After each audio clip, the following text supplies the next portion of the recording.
Praise the Lord. Good morning, Jesus Army Fellowship. Today, Word of God, சங்கீதம் 31 அதிகாரம் 15 வசனம். என் காலங்கள் உமது கரத்தில் இருக்கிறது, என் சத்துருக்களின் கைக்கும் என்னை துன்பப்படுத்துகிறவர்களின் கைக்கும் என்னை தப்புவியும். ஆமேன். கர்த்தருடைய நாமத்துக்கு மகிமை உண்டாவதாக. இந்த நாளில் கூட இந்த சத்தத்தை கேட்டுக்கொண்டிருக்க தேவனுடைய பிள்ளைகளை, நம்முடைய காலங்கள் யாருடைய கரத்தில் இருக்கிறதுனா அவருடைய கரத்தில் இருக்கிறது. நம்ம இப்போது நிர்மூலமாகாததும் அவருடைய சுத்த கிருபை. இந்த நாளிலும் கர்த்தருடைய கரம் நம்மளை பாதுகாத்து நம்மளை வழிநடத்தும். அவருடைய கரம் நம்மளை போக்கிலும் வரத்திலும் பாதுகாக்கிற கரமாக இருக்கிறது. அவருடைய கரம் நம்மளை மேன்மைப்படுத்தும். அவருடைய கரம் நம்மளை நன்மையினால் திருப்தியாக்கும். எந்த ஒரு சூழ்நிலையிலும் கைவிடாத தேவன் நம்முடைய தேவன்.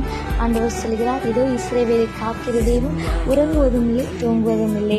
நம்மளை ஒவ்வொரு நாளும் உறங்காமலும் தூங்காமலும் நம்மளை பாதுகாக்கிற தேவன் நம்ம கூட இருக்கிறார். உங்களுக்கு விரோதமாக எவ்வளோ பெரிய சத்துருக்கள் எழும்பி வந்தாலும் அது உங்களை அணுகாது.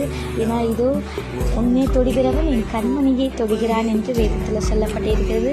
அப்படியாக உங்களை துன்பப்படுத்துகிறவர்கள் கஷ்டப்படுத்துகிற மத்தியிலும் உங்களை தப்பிவித்து உங்களை இந்த நாளிலே நடத்துவார். கர்த்தர் தாமே இந்த வார்த்தை கொண்டு உங்களை ஆசீர்வதிப்பாராக.